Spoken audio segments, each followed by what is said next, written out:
Hello friends, कैसे हैं आप लोग। आज हम लोग देखेंगे यूथ कंपटीशन टाइम्स के जो 1 लाख इतिहास के क्वेश्चंस आते हैं उसको हम इस सेगमेंट को आगे बढ़ाएंगे। मेरा उद्देश्य था घटना चक्र लाने का, लेकिन घटना चक्र से अच्छा यूथ कंपटीशन का जो ये कंटेंट्स हैं मुझे अच्छे लगते हैं, इसलिए मैं इसको लेकर के आऊँगा। आशा करता हूँ आपको भी पसंद आएगा। तो चलिए हम स्टार्ट करते हैं। तो ये बेसिकली प्राचीन, मध्यकालीन और आधुनिक और कला, संस्कृति और विश्व इतिहास सारी चीज़ें इसमें जो है वो ली गई हैं। और UP PCS, BPSC, UP IAS सारे क्वेश्चन इसमें जो है कंप्लीट किए गए हैं। तो हमारा टॉपिक आज होगा प्राचीन इतिहास। प्राचीन इतिहास में हम प्रागैतिहासिक काल से देखेंगे। तो मैंने पूर्व की कक्षाओं में आपको बताने का ये प्रयास किया था कि प्रागैतिहासिक काल क्या होता है। प्रागैतिहासिक काल ऐसे काल को कहते हैं जिसका कोई लिखित साक्ष्य नहीं होता है, ठीक है। खुदाई के अवशेषों के आधार पर यह प्राप्त किया जाता है, ठीक है।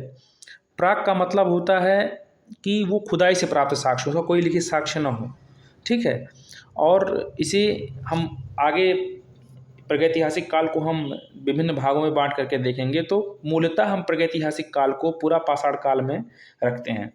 तो पूरा पाषाण काल का सेगमेंट में हम देखेंगे कि जिस काल का कोई लिखित साक्ष्य नहीं प्राप्त होता है उसे हम क्या कहते हैं, प्रागैतिहासिक काल कहते हैं, ठीक है। प्रागैतिहासिक काल में मनुष्य अपनी संस्कृति जीवन कब से प्रारंभ किया था, तो लगभग 30 लाख ईसा पूर्व, ठीक है। ईसवी और ईसा पूर्व में आपको अंतर तो पता होगा, मैंने पूर्व की कक्षाओं में ईसवी और ईसा पूर्व में अंतर बताया हुआ था। ईसा मसीह के जन्म से यदि आप आगे चलेंगे, जैसे कि सपोज दैट ये एक टाइम लाइन है, ये है आपका जीरो पर यहाँ पर जान लीजिए कि यहाँ पर 180 है, ठीक है। एक ईस्वी है, यहाँ पर ईसा मसीह का जन्म जो है यही स्थान माना जाता है। इससे आप पूर्व जाएंगे तो बीसी हो जाएगा, और इससे आप इस तरफ आएंगे तो वो एडी हो जाएगा। तो आई होप आपको ये चीज़ समझ में आया होगा, ठीक है। अगला चीज़ देखें, प्रागैतिहासिक काल को कितने भागों में बांटा गया है। तो प्रागैतिहासिक काल को मूलतः 3 भागों में बांटा गया है। कौन कौन से भाग हैं? तो प्रागैतिहासिक काल को हम पूरा पाषाण काल कहते हैं। पूरा पाषाण काल को 3 भागों में बांटा गया है। एक होता है निम्न पूरा पाषाण काल, इसका टाइम पीरियड 25 लाख ईसा पूर्व से लेकर के 1 लाख ईसा पूर्व तक है। मध्य पूरा पाषाण काल, इसका टाइम पीरियड जो है 1 लाख ईसा पूर्व से 40,000 ईसा पूर्व तक है। उसके बाद फिर उच्च पूरा पाषाण काल, इसका टाइम पीरियड 40,000 से 10,000 ईसा पूर्व तक है। ये देखिए तीनों कंटेंट यहाँ पर दिखाई दे रहे हैं। आई होप ये क्लियर हो गया होगा आपका। फिर देखते हैं इस पे कि भारत में सर्वप्रथम किस वर्ष से प्रस्तर युग के संदर्भ में अनुसंधान प्रारंभ हुआ। मतलब पत्थरों के युग के बारे में जानकारी किस वर्ष से जो है जानकारी की गई। तो 1830 में पहले भूगर्भ शास्त्री थे रॉबर्ट वुडफुट, तो उन्हीं के नेतृत्व में जो है 33 मैंने बोला 1863 से रॉबर्ट वुडफुट के नेतृत्व में जो है प्रस्तर के बारे में जानकारियाँ हमें प्राप्त की जाने लगी, ठीक है। तो भारत के किस भूवैज्ञानिक और पुरातत्वविद ने प्रस्तर युगीन बस्तियों के अन्वेषण प्रारंभ किए। तो रॉबर्ट वुडफुट ने 1863 में प्रारंभ किया था। डेनमार्क के कोपेनहेगन संग्रहालय की सामग्री से पाषाण, कांस्य और लौह युग की जो तीनों युगों की विभाजन किया गया था, वो किसने किया था? थॉमसन ने किया था। थॉमसन जो थे डेनमार्क के कोपेनहेगन संग्रहालय में जो पत्थर रखा गया था और कांसा रखा गया था और लौह रखा गया था, इन तीनों का अध्ययन करने पर इनको जो है सारी चीज़ें जो है प्राप्त हुई थी, ठीक है। उसके बाद यहाँ पर देखिए कि भूवैज्ञानिक पुरातत्वविद रॉबर्ट वुडफुट ने किस स्थान से पहला हैंडेक्स प्राप्त किया था। रॉबर्ट वुडफुट जो थे ये भूगर्भ शास्त्री थे, और इन्होंने जो है तमिलनाडु के पलवरम में, जो मद्रास में वर्तमान में है, वहाँ से जब खुदाई के साक्ष्यों के आधार पर इनको एक हैंडेक्स की प्राप्ति हुई, ठीक है। उसके बाद यहाँ पर देखिए अतिरम पक्कम नामक स्थान से पूर्व पाषाण काल के उपकरण की खोज किसने की थी। तो विलियम किंग जो थे अतिरम पक्कम नामक स्थान से इन्होंने क्या किया था, खोज किया था पूर्व पाषाण काल का, ठीक।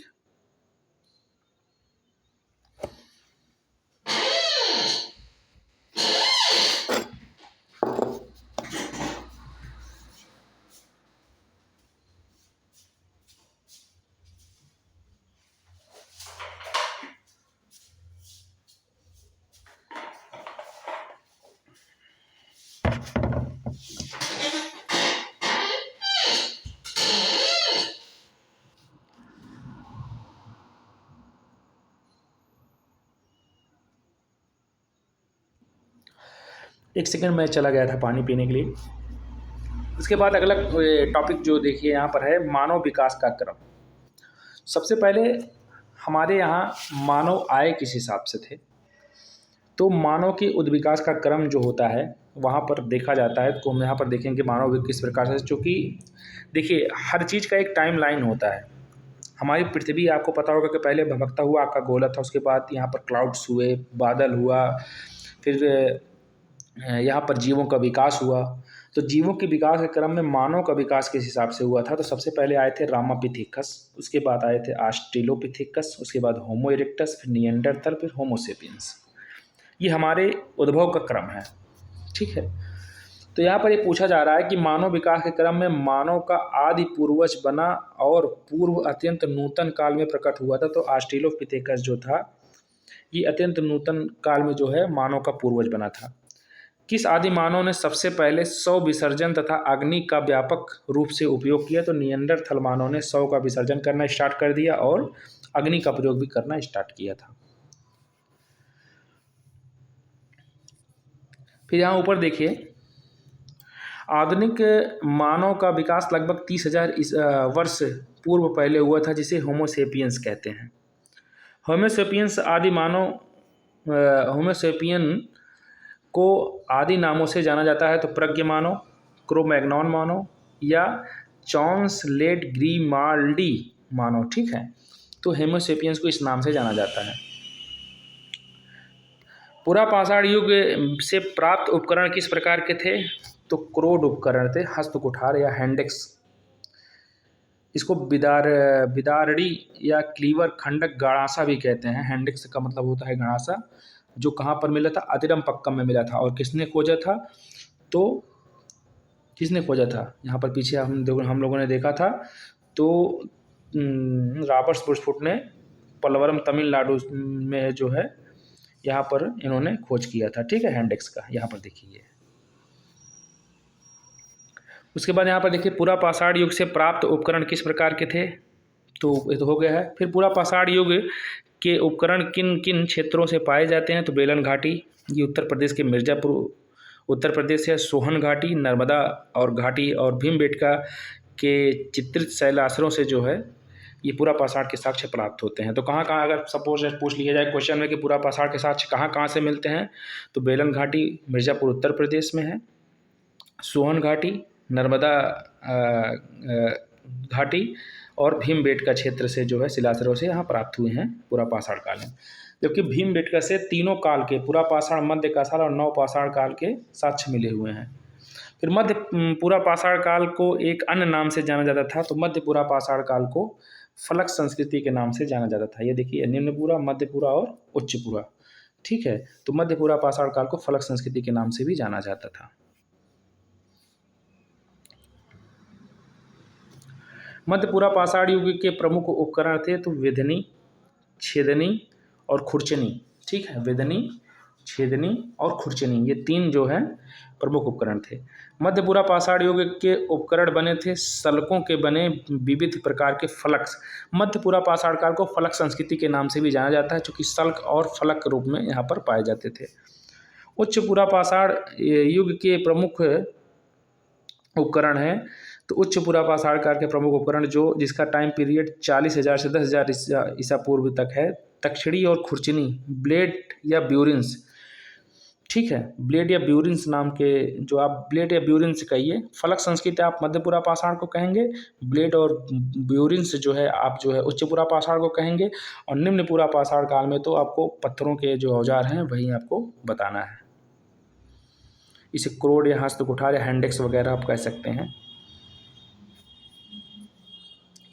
फिर चापर चापिंग या पेबुल संस्कृति के उपकरण कहाँ से प्राप्त हुए हैं, तो सोहन घाटी क्षेत्र से चापर चापिंग, पेबुल संस्कृति प्राप्त हुए हैं।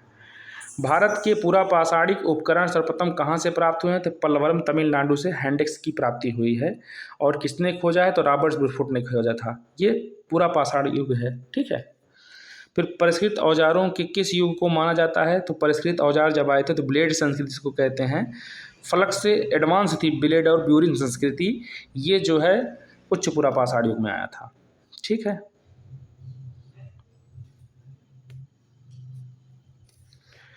फिर यहाँ पर देखिए ये हो गया, ये उच्च पूर्वा पाषाण युगीन हड्डी की बनी मातृ देवी की मूर्ति कहाँ प्राप्त हुई? तो बेरन घाटी, इलाहाबाद, उत्तर प्रदेश में हड्डी निर्मित मातृ देवी की मूर्ति प्राप्त हुई है।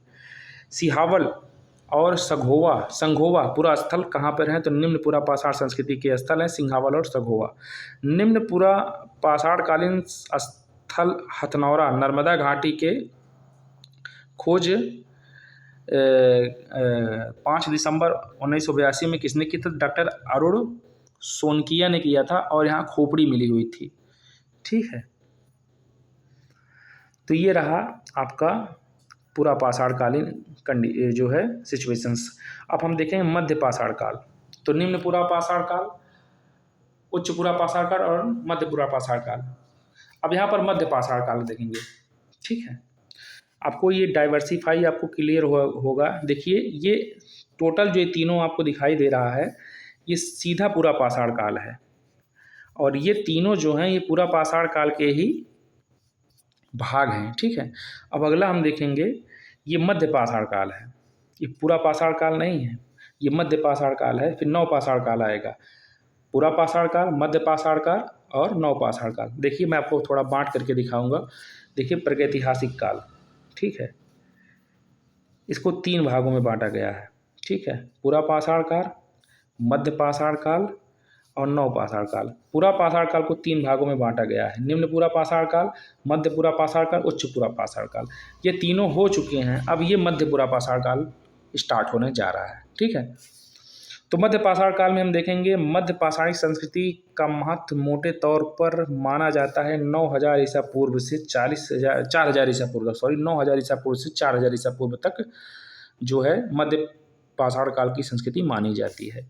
पूरा पाषाण काल और नव पाषाण काल युग के बीच के संक्रमण स्थल को क्या कहा जाता है? तो मध्य पूरा पाषाण काल कहा जाता है, मध्य पाषाण काल कहा जाता है। ठीक है, भारत में मध्य पाषाण काल के संदर्भ में सर्वप्रथम जानकारी आर्कीबाल्ड कार्लाइल ने कब दी थी? तो 1867 से 68 ईस्वी में जो है मध्य पाषाण काल की जानकारी दी गई थी। मध्य पाषाण काल के उपकरणों की खोज आर्कीबाल्ड कार्लाइल ने सर्वप्रथम किस क्षेत्र में किया था? विंध्य क्षेत्र में मध्य पाषाण काल के जो है खोज किया गया था, 1867-68 में किया गया था और आर्कीबाल्ड कार्लाइल ने किया था विंध्य क्षेत्र में। मध्य पाषाण काल के उपकरण बहुत ही छोटे होते थे, जिसे कहा जाता था माइक्रोलिथ उपकरण। ठीक है, ऊपर आपने पढ़ा था पूरा पाषाण काल में, तो सबसे पहले पाषाण पत्थर आए थे, जैसे आपको हैंडेक्स मिला था। ठीक है, उसके बाद आपकी आ गई थी फलक संस्कृति, ये मध्य पूरा पाषाण काल था। उसके बाद आपका आ गया था ब्लेड संस्कृति। ठीक है, तो ये निम्न पूरा पाषाण काल का या उच्च पूरा पाषाण काल या उच्च पूरा पाषाण काल ये कह दीजिए, ज़्यादा ठीक रहेगा। तो यहाँ का था, तो ये पूरा पाषाण काल के थे। अब यहाँ पर मध्य पाषाण काल में जो समय आया था उसमें माइक्रोलिथ उपकरण पाए गए थे, छोटे छोटे उपकरण थे, उस उपकरण को छोटा कर दिया गया था। मध्य पाषाण काल के उपकरणों में निम्न में से किन पत्थरों में प्रयोग किया? जैस्पर पत्थर, काल्सडेनी पत्थर, चार्ड फ्लिंट या क्वार्टजाइट के पत्थर मध्य पाषाण काल में जो है पाए गए थे। मध्य पाषाण काल के उपकरणों का आकार कैसा था? तो चंद्राकार था, अर्धचंद्राकार था और त्रिभुजामुखी था। ठीक है, चंद्राकार, अर्धचंद्राकार और त्रिभुजामुखी। मध्य पाषाण काल में पशुपालन के प्राचीनतम साक्ष्य कहाँ से प्राप्त हुए हैं? तो आदमगढ़, होशंगाबाद मध्य प्रदेश, बागोर, भीलवाड़ा राजस्थान। तो आदमगढ़ जो मध्य प्रदेश में है, होशंगाबाद में वहाँ से, और बागोर राजस्थान से जो है मध्य पाषाण कालीन प्राचीनतम पशुपालन के साक्ष्य प्राप्त हुए हैं। उसके बाद यहाँ पर देखिए मध्य पाषाण काल में मानव के अस्थिपंजर का सबसे पहला अवशेष कहाँ से प्राप्त हुआ है? तो मध्य पाषाण काल में सराय नहर और मदहा प्रतापगढ़ से प्राप्त हुआ है। देखिए इसमें एक ट्रिक है, मदरसा। ठीक है, मदहा, दमदमा और सराय नहर 3 स्थानों से जो है मध्य पाषाणकालीन स्थल से जो है साक्ष्य प्राप्त हुए हैं। ठीक है, मध्य पाषाणिक संदर्भ में वन्य धान का प्रमाण कहाँ से मिला है? वन में जो धान होता है, जंगली धान, वो कहाँ से मिला? तो चौपानी, मांडू, इलाहाबाद में वन्य धान प्राप्त हुए हैं। भारत के किस शिला खोह से सर्वाधिक चित्र प्राप्त हुए हैं? तो भीमबेटका से। यहाँ पर मध्य पाषाण काल, पूरा पाषाण काल, नव पाषाण काल, तीनों प्रकार के चित्र यहाँ से प्राप्त किए गए हैं। किस माध्यम पाषाणिक स्थल से हड्डी के बने उपकरण प्राप्त हुए हैं, तो हड्डी के बने उपकरण जो है मादहा से प्राप्त हुए हैं। ठीक है। और यहाँ पर ऊपर देखिए मध्य पाषाणिक एक यहाँ पर ऊपर एक क्वेश्चन था कि मात्र देवी की प्रतिमा बेलन घाटी से इलाहाबाद से उच्च पूरा पाषाणकालीन हड्डी के साक्ष्य प्राप्त हुए हैं। वहाँ पर उच्च पूरा पाषाणकालीन हड्डी की निर्मित मात्र देवी की मूर्ति प्राप्त हुई बेलन घाटी इलाहाबाद से। ये उच्च पूरा पाषाणकालीन है। जबकि मध्य पाषाणकालीन क्षेत्रों में सरायनगर, माधा और दमदमा से जो है मध्य पाषाणकालीन अस्थिपंजर प्राप्त किए गए हैं। चौपानी मांडव से धान्य की प्राप्ति की गई है। उसके बाद भारत की किस शिलाखोह से सर्वाधिक चित्र प्राप्त? भीमबेटका, ठीक है। और किस मध्य पाषाणिक स्थल से हड्डी से बने उपकरण प्राप्त हुए? तो मादहा से। फिर किस मध्य पाषाणिक स्थल से एक ही कब्र में 3 मानव कंकाल जो है दबे हैं? दमदमा से। दमदमा से एक ही स्थान पर जो है एक ही कब्र में जो है 3 मानव को जो है वो समाधान किया गया है। भारत में मानव का सर्वप्रथम साक्ष्य कहाँ से प्राप्त हुआ है? तो नर्मदा घाटी से बोरी नामक स्थान में महाराष्ट्र से प्राप्त हुआ है और यहाँ से खोपड़ी प्राप्त हुई थी।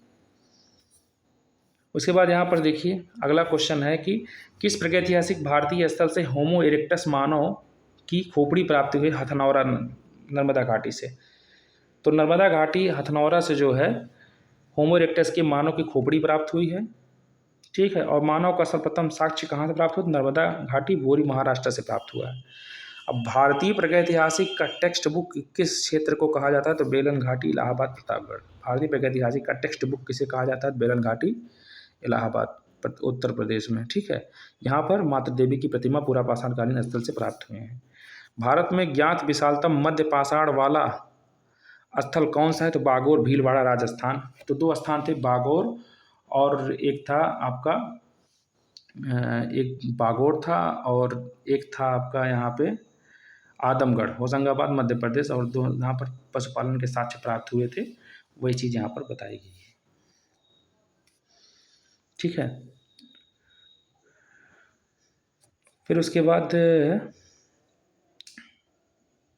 यहाँ पर है ना, बागोर साइट के संबंध में सही कथन है, यह राजस्थान में अवस्थित है। ठीक है।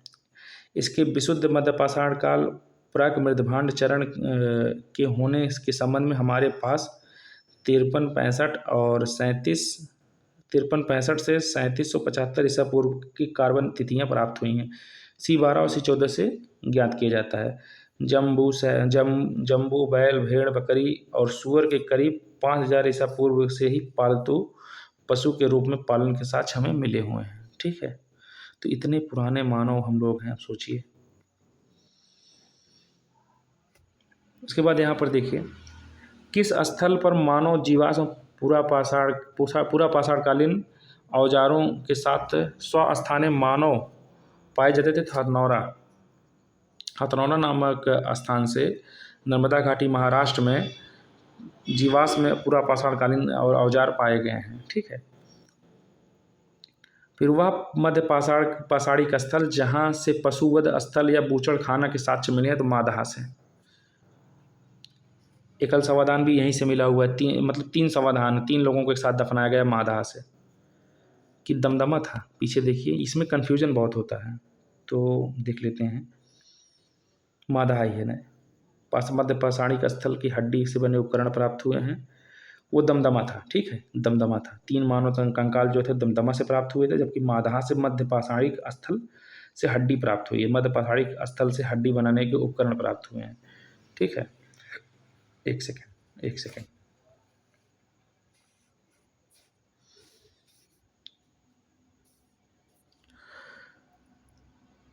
तो बूचड़खाना कहाँ से प्राप्त हुआ है? मादहा से प्राप्त हुआ है। दमदमा से क्या प्राप्त हुआ? दमदमा से जो है 3 समाधान एक साथ प्राप्त हुए हैं। ठीक है, दमदमा से। और यहाँ पर हड्डी के बने उपकरण कहाँ से प्राप्त हुए हैं? दमदमा से, मादहा से ही प्राप्त हुए हैं। सराय नाहर राय और मादहा संबंधित गंगा घाटी के मध्य पाषाण संस्कृति, गंगा घाटी की मध्य पाषाणिक संस्कृति से संबंधित है। और प्राचीनतम कलाकृतियों के प्रमाण किस स्थल से संबंधित हैं? उच्च पूरा पाषाण काल तथा मध्य पाषाण काल में प्राचीनतम जो है जो है कलाकृतियों से संबंधित, जैसे वीरभानपुर, ये अब कुछ मध्य पाषाण के स्थल हैं।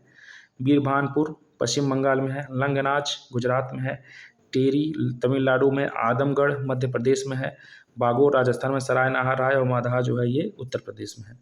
तो ये मध्य पाषाणी का स्थल है। तो मध्य पाषाण कालीन गुफा चित्रकारी में किस प्रकार की कला प्रदर्शित है? तो आखेट, नृत्य और युद्ध की। भारत में किस नवपाषाणिक स्थल की सर्वप्रथम खोज की गई? तो लिंग सुगुर 1842 में मैसूर में। भारत में किस नवपाषाणिक स्थल की सर्वप्रथम खोज की गई? तो लिंग सुगुर 1842 में मैसूर में। ठीक है, तो ये हो गया आपका पूरा पाषाण काल और मध्य पाषाण काल। और हम जो है हमारा टॉपिक होगा नव पाषाण काल। तो आई होप आपको ये चीज़ें समझ में आई होंगी। ये क्वेश्चंस काफ़ी इंपॉर्टेंट हैं, छोटे छोटे रूप में पूछे जाते हैं। यदि हम मेंस की आंसर राइटिंग कर रहे हैं, इतिहास में आ गया कि पूरा पाषाणकालीन और मध्य पाषाणकालीन नव पाषाणकालीन स्थल भारतीय पूरा पाषाण, नव पाषाण और मध्य पाषाण काल के स्थलों की विवेचना कीजिए और वर्तमान परिप्रेक्ष्य में क्या साक्ष्य हैं आप उसको समझाने का तर्क सहित उदाहरण दीजिए। तो आपको सब चीज़ें दिखानी पड़ेगी। कोई भी क्वेश्चन जो आप बना के अपने आप लिख सकते हैं मेंस में। तो ये चीज़ें मेंस में काफ़ी इंपॉर्टेंट हैं, ये चीज़ें आपको जाननी होगी, तभी आगे आपका मेंस का आंसर हो पाएगा और ये ज़रूरी भी है। तो आशा करता हूँ आप लोगों को समझ में आया होगा। कल से हम जो है नव पाषाण काल स्थल देखेंगे। हमारा टॉपिक लगातार चलता रहेगा। ठीक है, कोई भी कमी होगी, क्वेरी होगी, बताइएगा। नमस्कार। एक सेकेंड रुक जाइए।